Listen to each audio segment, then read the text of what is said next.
Hello, hello, hello! Magandang araw sa lahat ng Capricorn na nakasubaybay ngayon. Welcome back. At sa mga bago, welcome to my channel. Ako nga pala si Mystico Moreno, or in short, Mismo. At dito sa aking channel, we will manifest love sa inyong Tagalog love reading. Ngayon na, mismo. Okay. So today, ang gagawin natin ay a special love reading for Valentine's Day. So, alamin natin ano ba yung energy na masasagap ko ngayon for the collective. Okay. Okay.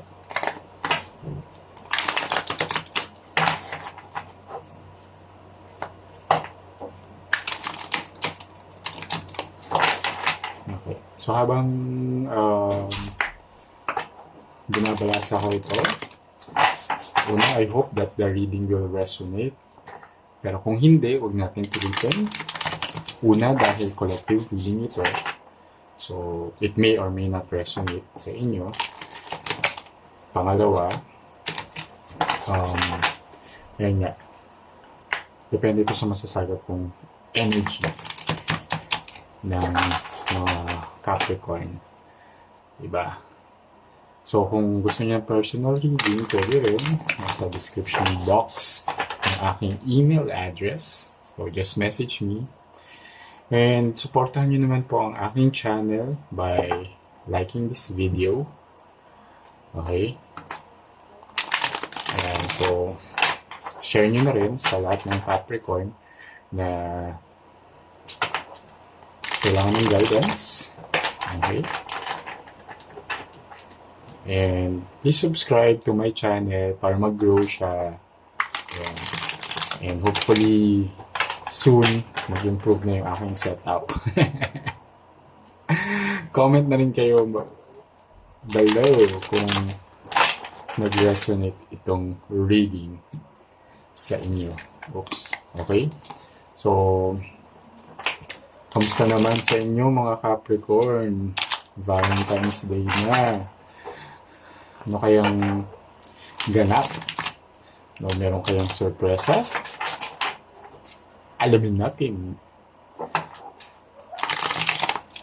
Sige, tapusin ko lang ito. Okay, sige, simulan natin. So, tingnan natin ano yung overall energy ng reading nito.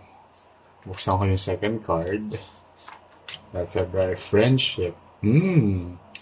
Okay, so card of friendship is ang nafe-feel kong energy dito is alam niyo yung nurturing energy ng isang kaibigan. So pwedeng ganito yung vibe between the two of you. Pwedeng nagsimula rin kayo bilang magkaibigan at ngayon ay nagkaka-developan. Pwede rin na kayo na, but you treat each na bulol pa each other as best friends, di ba? Parang best friend mo siya, best friend ka niya. Di ba ganun? Pag sobrang close ninyo, may mga statement pa, di ba? Na, he is my best friend, she is my best friend. Yung, alam mo yun, di ba? Yung mapapagsabihan nyo ng kahit ano, tapos yung love is always there, di ba? So, tingnan natin muna. Sige, ano ba yung full story ng friendship card na to lumabas? Okay. Tingnan natin. Isa pang balasa. Bago ako bumunot. Okay. Sige. Get the second card again. The Chariot. Ooh, Four of Wands. Four of Swords. King of Cups. Tignan muna natin ito. Eight of Cups. The Empress. The lovers. Did I say more? Oh, tapusin na natin. And 7 of coins. Ayan. Okay. So, nagsimula yung card sa the chariot. Diba? And nag-end siya sa 7 of coins. Okay. First, there's a strong energy of Taurus, Cancer, and Gemini. Okay, so pwedeng yun yung signs ng person ninyo, but doesn't have to. Yun lang yung strong energy na nasasagap sa reading na ito. Okay, sige, interpret na natin. So, your person is going to pursue you. Okay? So, kung hindi ka pa niya pinupursue ngayon, ipupursue ka na niya soon. Okay? And I really have this feeling na someone you already know or someone close to you. Pwedeng kaibigan mo nga, pwedeng within your circle, pwedeng pinakilala ng kaibigan. Okay, so ayan, that's the energy that I get here. And itong person na to is going to celebrate love with you. Okay, magkakaroon ng milestone between the two of you na, alam mo yun, di ba, sa milestone pag move up na kayo sa next level in your life or in your relationship. So, pwede nga kaibigan nyo to, tapos mag-level up na kayo to something romantic. Okay? Pwede rin in a relationship na kayo and ipo-pursue nyo nga to move on to the next level, like a proposal or ano yun, basta magkakaroon ng level up pagdating sa relationship ninyong dalawa. O, diba? Ang saya-saya. Okay? Okay. So, and I can sense din na pwede kasi na in the recent past, ikaw ay baka galing ka sa isang situation that made you sad in terms of relationship. Okay? And at the moment, merong healing na nagaganap on your part. And dahil your healing, you're able to welcome this person in your life, as also shown here by the King of Cups. Kasi magkakaroon ng emotional stability pagdating sa nararamdaman mo. Di ba? Yung past hurts mo, wala na siya. You heal and you'll have this emotional stability that will allow you to welcome this person in your life. Di ba?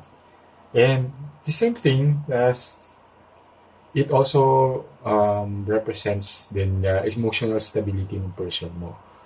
I mean, mature siya, secure siya, meron siyang secure attachment, and loyal siya sa'yo. Alam mo yun, mahal ka ng tao na to.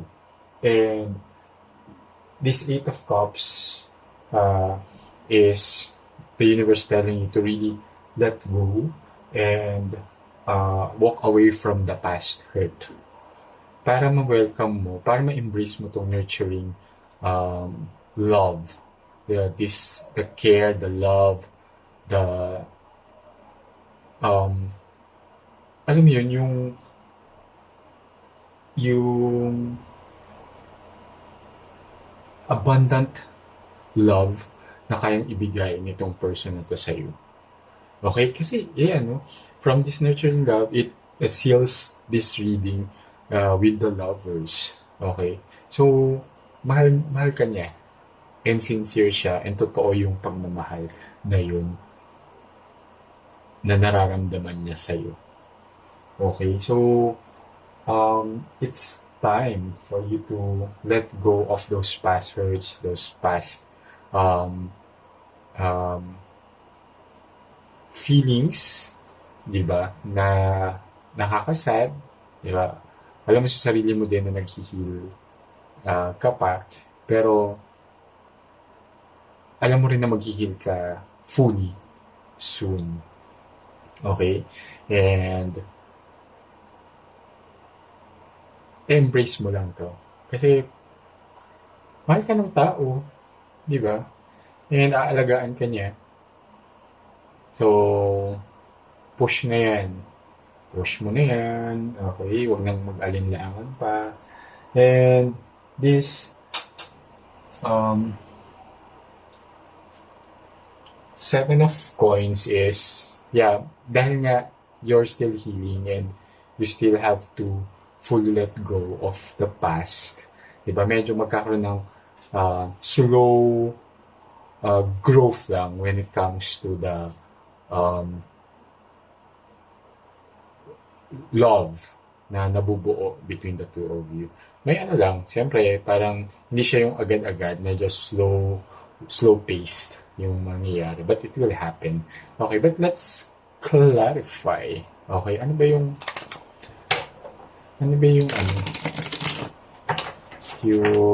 kailangan mong i-let go, saka ano ba yung healing na nagaganap currently in your life. So first,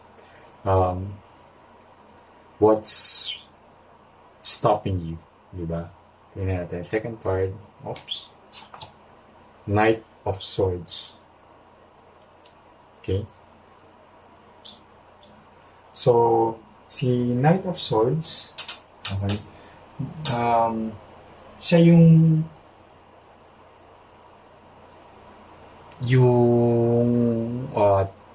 energy na padalos-dalos. So, I guess, yun nga, dahil sa past hurt mo, medyo guarded ka. Ayaw mo magpadalos-dalos. Ayaw mong basta-basta na lang din na mag-jump into a new relationship dahil sa naganap sa past. Okay? And tingnan natin to, yung Eight of Cups. Clarify natin. Okay. So, Eight of Cups is clarified by the Six of Cups, which, okay, so si Six of Cups is, ayun, it's a card of healing. So, dinoble confirm lang niya yung nagaganap ngayon sa'yo. Okay? And, you're still trying to, parang, recall the past. Parang nandyan pa siya, nag-linger pa siya sa memory mo. Yeah, pero sinasabi nga ng universe na kailangan mo na siyang i-let go. Go, go, go! Okay? So, I hope na nag-resonate itong reading na to sa inyo. Okay? And, yan. I-manifest nyo na rin itong love na paparating. Okay? Comment below. Friendship. Okay, which is the overall energy of this reading.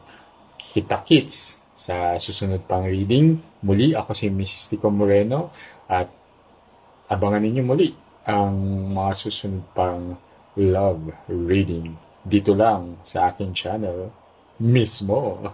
Ingat!